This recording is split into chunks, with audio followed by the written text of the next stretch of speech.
निखिलेश्वरम परमहंस श्री निखिलेश्वरानंद जी जीवन चरित कथामृत एपिसोड 3 तीसरा भाग।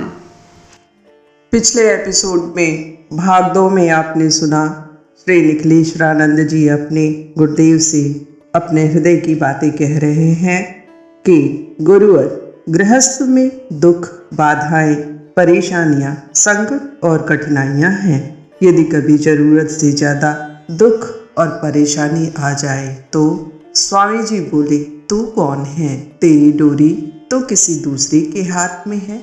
जरूरत से ज़्यादा विपत्ति अनुभव हो तो सब कुछ छोड़ छाड़ कर इष्ट देव के चरणों में साष्टांग गिर जाना, बस।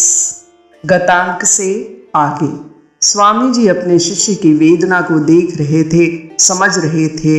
इसलिए एक दिन उन्होंने स्पष्ट किया, पुत्र, संन्यास जीवन एकांगी जीवन है।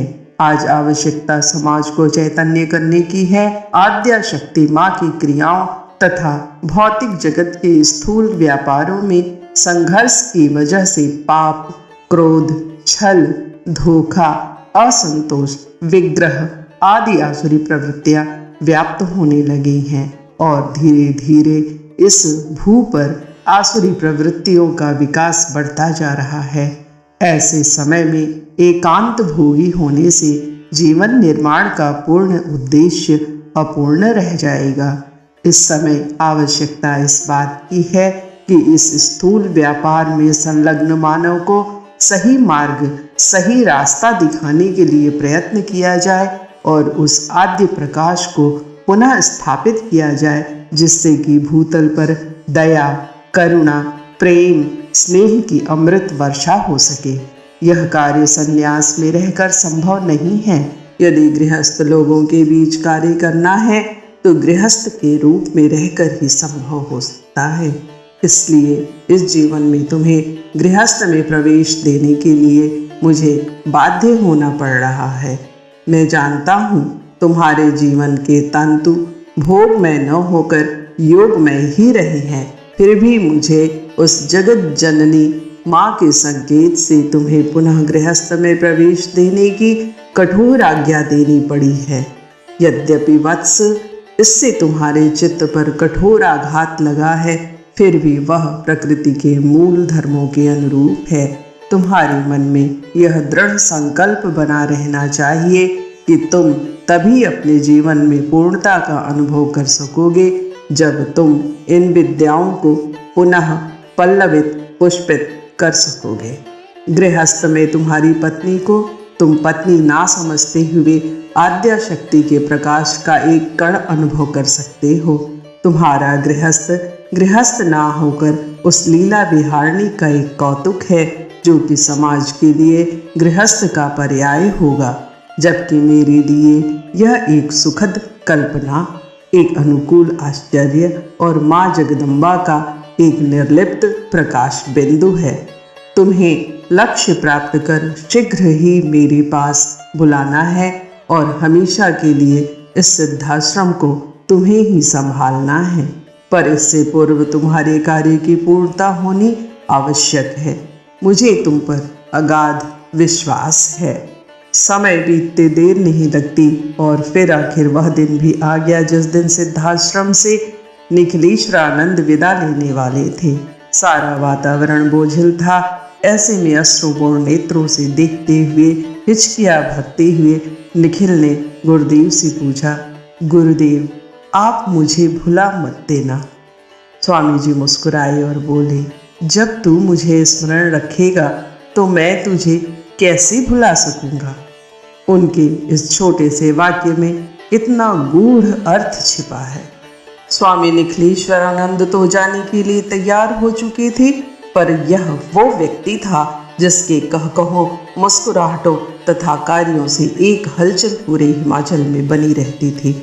शिष्य व्यग्र, आतुर और उत्कंठ से उनके चारों ओर घिरे रहते, परंतु सिद्धाश्रम की आज्ञा से जब उस व्यक्तित्व स्वामी निखिलेश्वरानंद जी के पुनः सांसारिक जीवन में जाने का समाचार हिमालय की उपत्यकाओं में गूंजा तो जिसने भी सुना वह सन्न रह गया।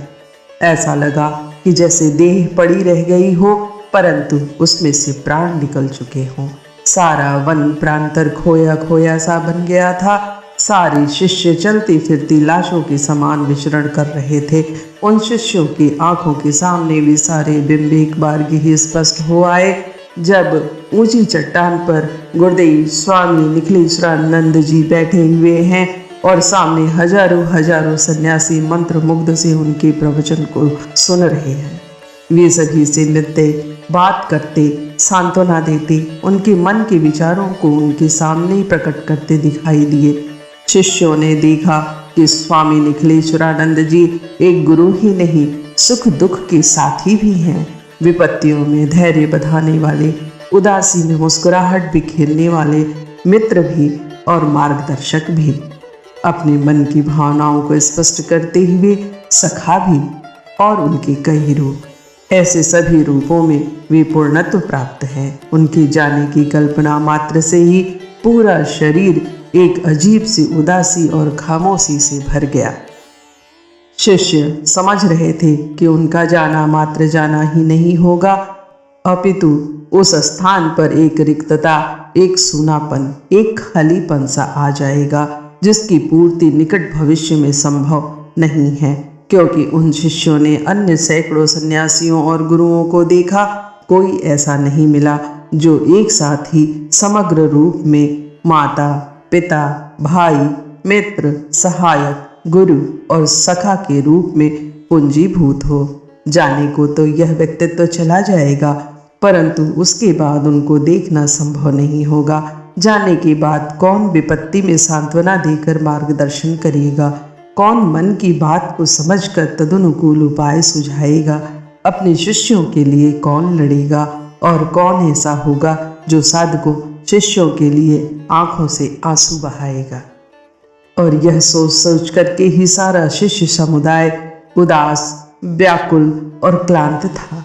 ऐसा लग रहा था कि जैसे मछली को पानी से निकालकर जलती हुई रेत पर डाल दी हो। और जब गुरुदेव निखिलेश्वरानंद जी शिष्यों से विदाई लेते हुए आगे बढ़े तो सैकड़ों सैकड़ों शिष्य मार्ग में बिछ गए। शिष्याओं ने अपने लंबी केश राशि खोलकर बिछा दी।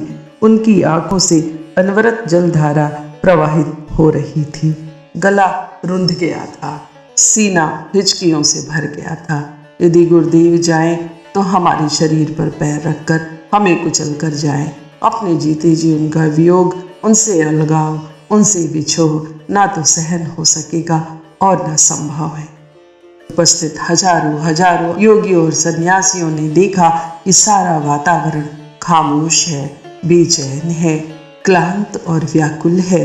वास्तव में ही बिछोह शब्द कहना सरल है, परंतु जिसने अपने दिल में जख्म खाए हों वह इस बिछोह के दर्द को समझ सकता है, कसक अनुभव कर सकता है। झरते हुए आंसुओं और सिसकती हुई चित्कारों के बीच एक व्यक्तित्व गमगीन और व्याकुल मन से धीरे धीरे अग्रसर हो रहा था, अग्रसर होता जा रहा था। इस एपिसोड में इतना ही, शेष अगले एपिसोड में प्रस्तुत किया जाएगा। प्रेम से बोलिए पूज्य श्री सतगुरुदेव की जय।